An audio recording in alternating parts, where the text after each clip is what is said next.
Netflix देखने के बाद आप सोनम वांगचुक को अच्छी तरह से जानते हैं और सोशल मीडिया पर भी सोनम वांगचुक की अच्छी खासी इमेज बनी हुई है। लेकिन अचानक ऐसा क्या हुआ कि सोनम वांगचुक को लद्दाख से उठाकर सीधे जोधपुर जेल में डाल दिया गया, वो भी एनएसए लगाकर। आपको बता दूं कि उन्हें नेशनल सिक्योरिटी के लिए खतरा बताया गया है। कोई अकेला बंदा नहीं होता कि एक बंदा डिसाइड करेगा इस पे एनएसए लगा दो और जेल में ठूसो, ऐसा नहीं होता है। एनएसए किस पे लगेगी पूरा एडवाइजरी बोर्ड डिसाइड करता है कि वो वैलिड है, उस बंदे पे लगाना है या नहीं वैलिड है। लेकिन हाँ, जिस पे एनएसए लगती है उसको आसानी से बेल नहीं मिलती है और उसे बिना ट्रायल के भी 12 महीने तक जेल में रखा जा सकता है।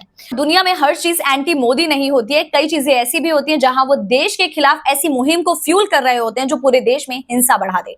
और जो लद्दाख में हुआ वो तो मात्र एक टीजर था उस फिल्म का जिसे वो लोग पूरी इंडिया में रिलीज करना चाहते हैं। लद्दाख को बीजेपी ने यूनियन टेरिटरी का स्टेटस दिया, 80% ट्राइबल रिजर्वेशन दिया, विमेन रिजर्वेशन दिया और उसके साथ ही हजारों नौकरियां भी दी।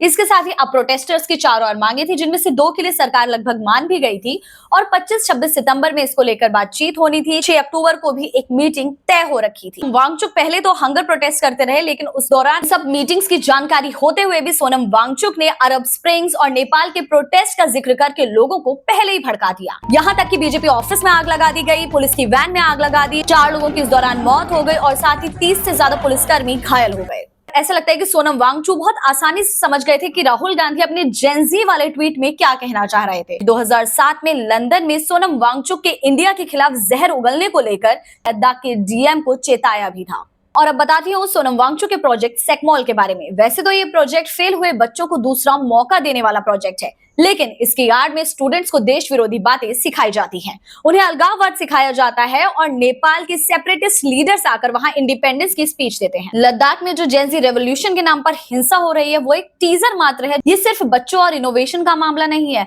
बल्कि ये किसी बड़े प्लान की तैयारी है। तो आप तय करें कि क्या सही है और क्या गलत।